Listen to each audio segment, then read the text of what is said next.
The 49ers lose another good one. DJ Jones, nose tackle, defensive tackle, the 2Y, 3 technique, whatever you want to call him. He was athletic enough to do all that dirty work inside.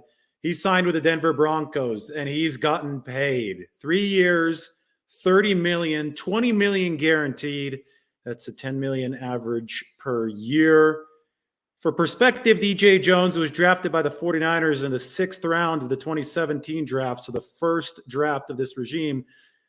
He made $6.1 million over his 5 seasons with the 49ers. He now has $20 million guaranteed in this 3-year deal with Denver, worth up to $30 million. So a well-deserved payday for DJ Jones, and the truth of the matter is that the 49ers were never going to be able to meet Denver's price. We talked about this leading up to the free agency, and you guys will remember the one thing that I said, if Laken Tomlinson and DJ Jones both reach that $10 million mark, the 49ers are probably going to be out of luck. And guess what? Laken Tomlinson and DJ Jones both reached that $10 million mark. The 49ers were not going to pay DJ Jones $10 million APY or Laken Tomlinson $13 million APY, regardless of the circumstances of Jimmy Garoppolo being on the roster, Jimmy Garoppolo not being on the roster, whichever way you cut it. That's just not how the 49ers are built as an organization. They don't pay guards that much money, and they don't pay defensive tackles that much money. We've already seen them let DeForest Buckner go. They paid Eric Armstead, who has that tackle and versatility. And in the case of DJ Jones, they're going to have to find a replacement as well. So it's now up to Eric Armstead and Javon Kinlaw. I know that's going to be a polarizing lightning rod type of name, but it's up to those two guys to man the interior. We initially surmised that if the 49ers would be able to find some kind of discount for DJ Jones, that you'd see him, Armstead, and Kinlaw rotate on the interior, and you'd see Armstead be able to play a little bit more 5 technique. Well, unless the 49ers draft a monster, and I don't know what they're going to do with the for earliest possible pick for them as of right now, coming at number 61, it looks like Eric Armstead's going to have to play plenty inside. And this is obviously a big loss, because one thing that really fueled the 49ers in 2021 was the fact that DJ Jones was the number 1 run-stopping defensive tackle in all of football. And guess who was number 2? Eric Armstead. Eric Armstead moved inside after week 8. I mean, around week 8, week 9, he moved inside. It was a little bit of a gradual shift at the time. And if you remember, the 49ers were struggling at the time. They couldn't stop the interior run. The pass rush really wasn't firing on all cylinders.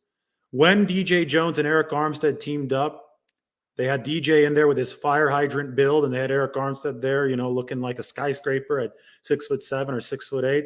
They had different types of leverage. It was a mix and match that created matchup challenges for opposing offensive lines. And the 49ers really stymied the run. The biggest, most prominent example is Green Bay, week 3. Was able to run consistently against the 49ers up the middle, 4 to 5 yards per carry for Green Bay in that game. Green Bay in the divisional round with Armstead inside, when the DJ Jones inside, was no longer able to run up the middle. The 49ers fixed their run fits, and because of that, they unleashed their pass rush. Now, DJ Jones didn't have great pass rushing numbers, but he's certainly capable of getting after the passer. You saw the swing move against Dallas this year that netted a sack against Dak Prescott. You saw him chase down Russell Wilson to the sideline. I mean, if we want to talk about athleticism, how about the fake field goal that the Rams tried to run that didn't work because DJ Jones was able to get from the middle of the field to the sideline to make the tackle? Remember, these football fields are 53 1/3 yards wide. So that's DJ Jones, big dude. He's up on the screen right now. Big dude, 305 to 310 pounds, covering a good 25 yards in just a few seconds. I mean, that's in full pads as well. So DJ Jones is a freak. And DJ Jones was unhealthy and not in perfect shape throughout much of his 49ers tenure, but he figured it out there toward the end. And I would say that he figured it out in a way in that 2020 season, but the market passed him by. It was a cap restricted market, and he signed for only $3.5 million, re-signed with the 49ers. And in a way, the 49ers that was a pleasant surprise. They got lucky that they were able to bring DJ Jones back. The cap has now expanded again in 2022, back from $187.5 million last season back to $208.2 million this year. And it's guys like DJ Jones who you call them the middle class of football contracts. Those guys are in line to get paid, especially on day one of free agency. And the Broncos did pay DJ Jones. Again, $30 million, $20 million guaranteed after DJ Jones had only made $6.1 million total over 5 seasons with the 49ers. And so while the middle class is able to get paid with the salary cap increasing around the league for teams who have money, the salary cap squeeze that we're seeing right now is really impacting the 49ers middle class. And that's the case with DJ Jones and Laken Tomlinson. Both of those guys are in the middle class of 49ers contracts. The 49ers have progressively had to give out more and more big-time deals as their players, their superstars, have hit eligibility for them. So you started obviously with Jimmy Garoppolo back in 2018, but you moved forward in the 2019 season with D Ford made a lot of money in 2019. That obviously hurt the 49ers, probably still stinging him a bit today because he's unavailable to play. But when they started rewarding some of their own with some of those contract extensions, you talk about George Kittle, you talk about Fred Warner, you obviously talk about Trent Williams. Well, those are upper class contracts. And middle class contracts like DJ Jones, those $5 to $10 million range contracts, those are going to have a tougher time fitting into the structure for the 49ers, and they didn't fit today. So the 49ers lost both Jones and Laken Tomlinson. So it's up to Eric Armstead and Javon Kinlaw to command that interior. In a more general tone, it's up to player development for the 49ers. Player development is all that more important once you've hit this cap wall. And again, Jimmy Garoppolo or no Jimmy Garoppolo on the roster, you're still running into a tight cap situation. The 49ers are $10 million over now. They've got to be under by Wednesday. Fine, you free up $25 million for Garoppolo. You're still $15 million over, and you still have 15 players to fit into a projected 50-man roster. So that's like a minimum deal for each player. You really are up against it if you're the 49ers. Restructures are going to have to come. And this is what I said at the start. Within the structure of how they operate their organization, they weren't going to get to $10 million APY for a defensive tackle or $13 million APY for a guard. If they could have kept both Jones and Tomlinson under 10, I could have seen the 49ers retaining one of them. But that didn't happen because the market went wild at both of these positions today. So now they have to move forward, and it's so important that homegrown talent like Javon Kinlaw is able to deliver, because that is the talent that is able to deliver at a manageable price for a team like the 49ers. So it's all about player development as we move forward. Fun fact, 49ers have 9 draft picks. You talk about DJ Jones at $10 million APY, Laken Tomlinson at $13 million APY. The entirety of the 49ers 2022 draft class, all 9 picks, will have a salary cap bill of for 2022 of $7.6 million. $7 million, less than just one of these guys for the 2022 season. So that just gives you an idea of how cost effective something like the draft is. So has any new news hit? It doesn't look like. JC Jackson with the Chargers. Yeah, that was his deal, the $82 million. Let's take a look at some questions, see what everybody's up to. Congratulations to DJ Jones. I'll echo this. He was one of the good guys in that 49ers locker room. I came aboard covering the team in 2017 when Shanahan and Lynch came. And DJ Jones, remember, they picked him the 6th round. That's one of the 49ers success stories. They're going to get a comp pick in this situation. He's not re-signing with them. The comp pick calculator, there's a guy that I follow on Twitter for that. I'll find him in a second. But from 6th round draft pick to really productive defensive tackle, the comp pick, you have to credit the 49ers coaching staff, and probably most of all, you have to credit Chris Kasarik. And that's something I should tweet right now as people are here complaining about DJ Jones leaving. Remember the 49ers, this is what I did this morning. I had you guys watching me while I worked, so I have to do the same thing right now because Twitter's counting on me too. I'm technically streaming on Twitter right now, so if you're watching there, be sure to go to the YouTube channel, subscribe. We've grown a lot today. These have been some fun shows, then hours worth of videos already today. Remember the 49ers drafted DJ Jones as a 6th rounder back in 2017.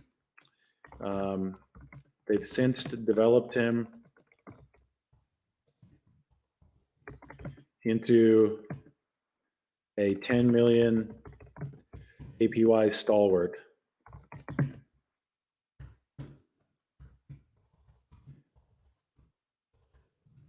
Chris Kasarik yielded the best of that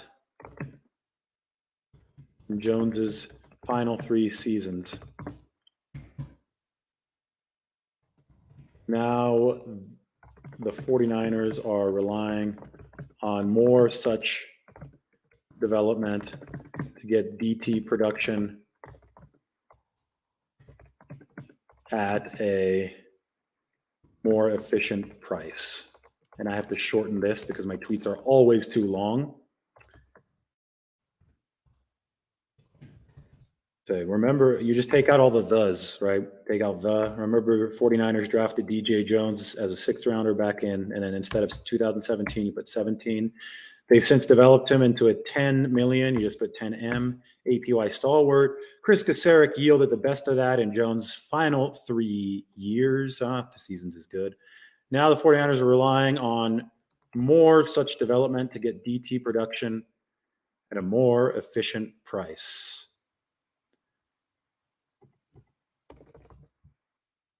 And there we go. Right at the limit. All right, tweet. There we go. Those of you watching on YouTube, Lombardi himself on Twitter. Those of you watching on Twitter, subscribe to the YouTube. Nice little handshake agreement, right? So DJ is headed to the Denver Broncos. He's going to be a good pickup for them. Let's answer some questions. How bad are they? I mean, yeah, this is the main point. So many people wish the 49ers spent like the Jaguars, ironically, like Trent Baalke. I made the joke today. Oh, so Trent Baalke's like 49ers Twitter. I mean, all our worlds converge. But day one spending in free agency is typically overspending. You typically want to avoid the overspending. And, you know, is this overspending on DJ Jones? I mean, if he plays the way that he did throughout all 2021, maybe not. But still, the 49ers believe they can get at least a percentage of that production at a much more efficient price so that they can spend elsewhere. It's just not how they've structured their monetary division, you know, and this happens as a roster matures. And this is how I respond to people who have been trying to tell me over the past few years that the salary cap isn't real. When teams have more money because they've sucked for a while, like the 49ers of 2017 or 2018, or like the Jaguars of right now, they're going to go and splurge on day one of free agency. And especially when the cap has increased, they're going to have more ability to splurge on day one of free agency. Let's take a look at some more of these questions. It's gotten dark, so I've had to change the lighting, but I still think it looks fine. This has nothing to do with small market or big market. There's a salary cap in the NFL. And the 49ers have spent more than most teams over the past few years. That's why they're up against the cap. Be mad at the 49ers for spending too much on Malcolm Smith, on D Ford, if you want to go there. Those are the kind of contracts. Trent Williams last year, they've set the market at several of these positions. Those are the type of contracts that fill up your salary cap. And then when you fill up your salary cap, you have to find a way around it.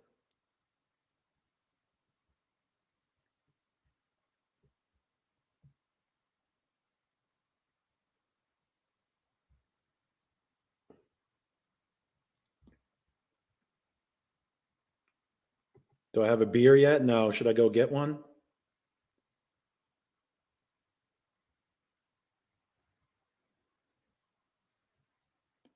The 49ers are a farm system for other teams. Well, I don't see many farm teams going to 2 NFC title games in 3 years.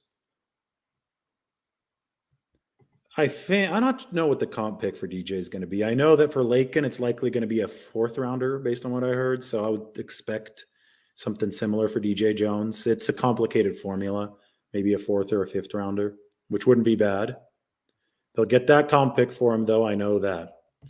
Let me look at a couple of my other notes about DJ that I wrote on Twitter, share them with you here on the YouTube. Obviously, 6.1 million over the 5 years, over 3x that, 20 million guaranteed with the Broncos, 5x that, 30 million total with the Broncos.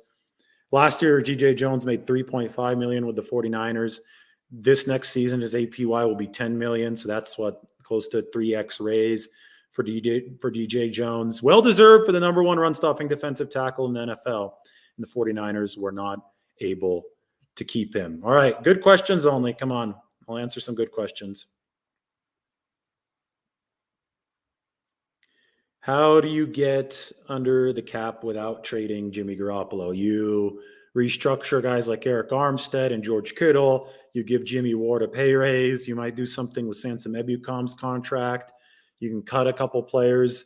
You can get further cap relief down the line by releasing D Ford with a post-June 1st cut. That would save $2.4 million. There are a lot of recourses, and we'll see which ones the 49ers might use doing forward. Who do I expect the 49ers to ultimately get at cornerback? Well, I know that they're in on Stephon Gilmore. And now that they haven't gotten Jones and they haven't gotten Laken Tomlinson re-signed, there might be a little bit more money to sweeten the deal for Stephon Gilmore. Keep your eyes peeled for that. I mean, I wasn't mocking your intelligence. I just mentioned that the 49ers went to 2 NFC title games. I mean, if you're going to put a comment up here, then you're opening yourself to public discussion. So people try to mock my intelligence all the time. I don't take it personally, though, because they're wrong. But I open myself up to public discussion, and so does the comment section.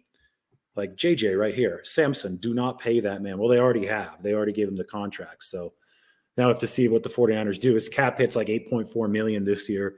So are they going to reduce his cap hit? Are they going to extend him? I mean, Sansom Ebukam came on after week 14 last year. He was a good pass rusher. He figured it out. So do you believe he's about to enter his prime now that he's in the 49ers system? He's that speed edge that they like. He was good against the run. If you think so, then you can extend Sansom Ebukam at a cheaper rate than it will be to re-sign him next offseason, and you could lower his cap hit in this 2022 season. So I think the 49ers might do that. What do you think the cap space looks like now? Well, the 49ers, they didn't have two of these guys on their cap, right? They didn't have DJ Jones and Laken Tomlinson on the 2022 cap. They were free agents or pending free agents. So the cap space is the same. The 49ers are 10 million over, and they still have to go down. Sansom Ebukam had 5.5 sacks the last 8 games when they started playing him full time. Yes, very true. That's when he turned it on. Yeah, this is a good point from Jason, my friend. Remember that if they sign any free agent who qualifies for the comp pick, that will cancel out Laken or DJ. So the formula relies on that too. So let's see what the 49ers do moving forward.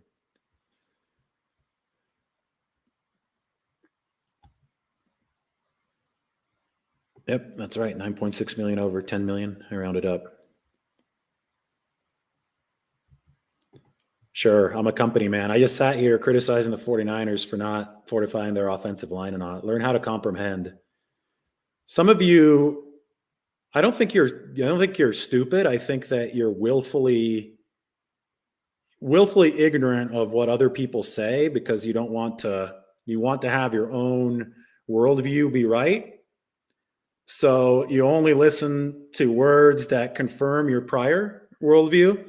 And then you're like, oh, this happened. So, this guy must be biased toward that. I mean, I literally wrote 1,500 words criticizing the 49ers and how they're building their offensive line. I've done that like now 3 years in a row because I think they're coming up short as far as building the offensive line. But yeah, he's just defending the 49ers the whole time. No, I'm just not being unreasonable. There's a big difference. We live in this black and white world, right, where people are so off their rocker, so unreasonable with hot takes, they think that somebody who's reasonable is not defending, being rational. There's 2 different things. And the ability to see the gray area makes you a functional, analytical human.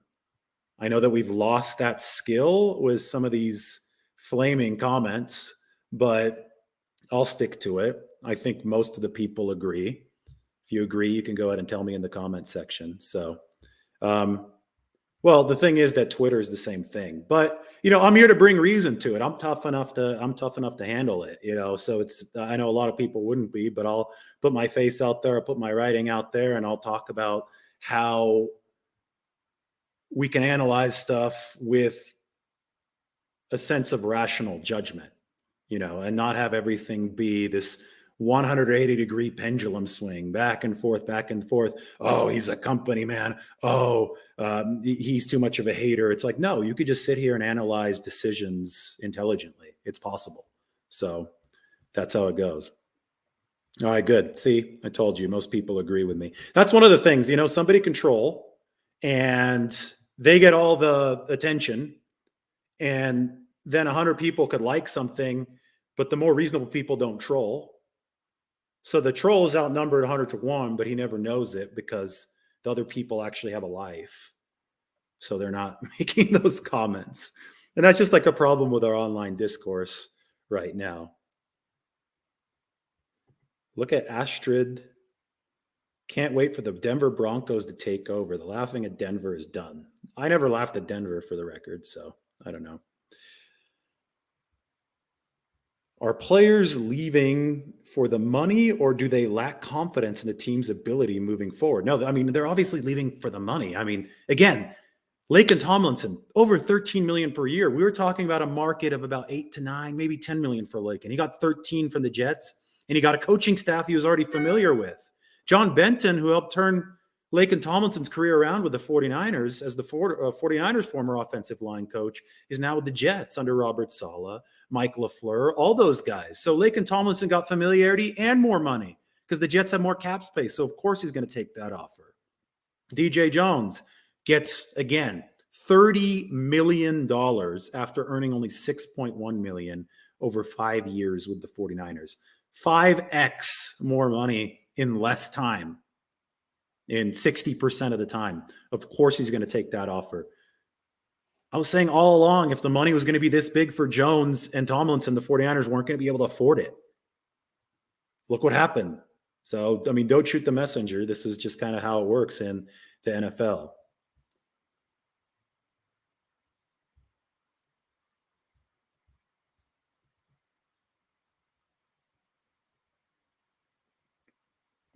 I'm looking for more questions. Dr. Robert Anthony Jr. is looking forward to signing Juwan Jennings. That's going to be really interesting to me because the thing with Jennings is he's an exclusive rights free agent. They can bring him aboard for, like basically the minimum if they want to here in 2022, and Jennings can't do anything about it. He can't negotiate with anybody else. He's got one more year before he can become a restricted free agent. Exclusive rights free agent means essentially all powers with the team. But Jennings, if he plays as well or better than he did in 2021 and 2022, when he becomes a restricted free agent and can actually talk to other teams, might command a lot more money than the 49ers are willing to pay. So if the 49ers are smart, which I think this is what they're doing right now, they can actually sit down right now and give a little bit more to Jennings this offseason, a longer-term deal, so that they have him locked up next offseason so he can't hit free agency, at least restricted free agency next offseason. If there's a player on this roster, especially an exclusive rights free agent, that would be worth that kind of early investment, I think it's Juwan Jennings with his attitude, the dog in him, the way that he just kind of energized that locker room. That's what the 49ers are working on right now with Juwan Jennings. So we'll see what they end up with because that's a tricky negotiation to maneuver.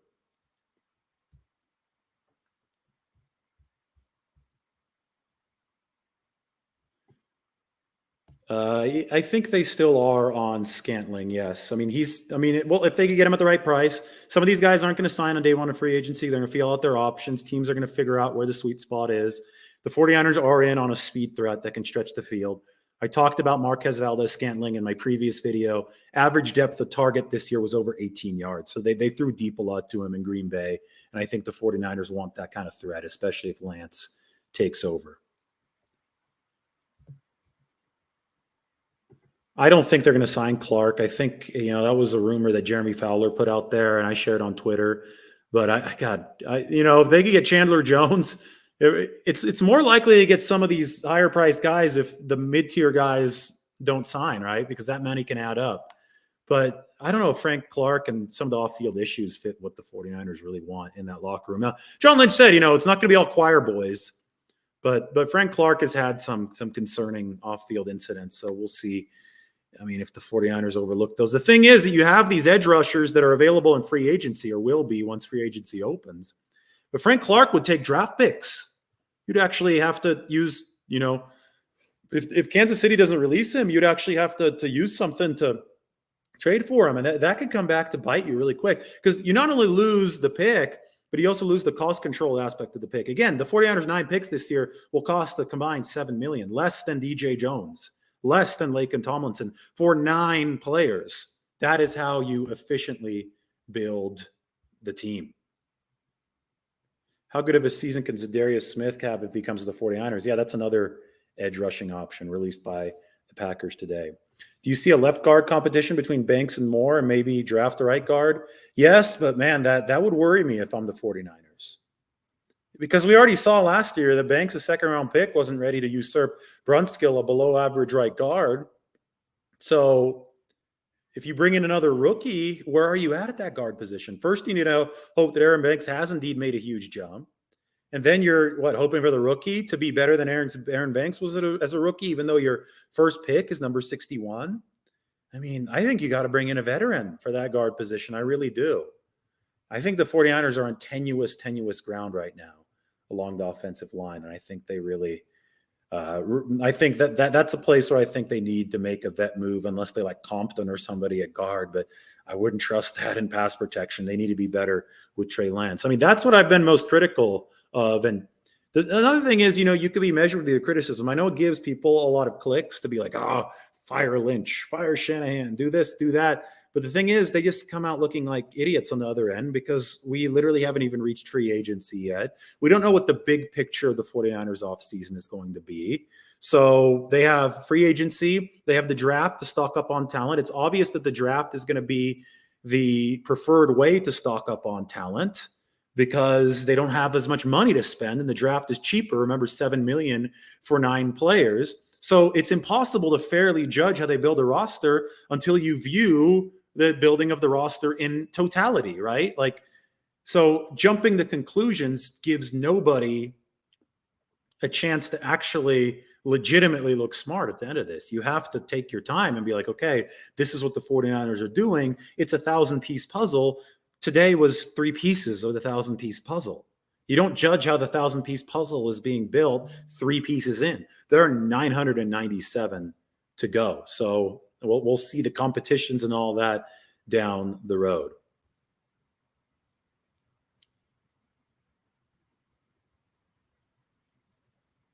This is also true. Super Bowl is not won during free agency. We'll see how many comp picks come depending on the formula and how many guys the 49ers sign.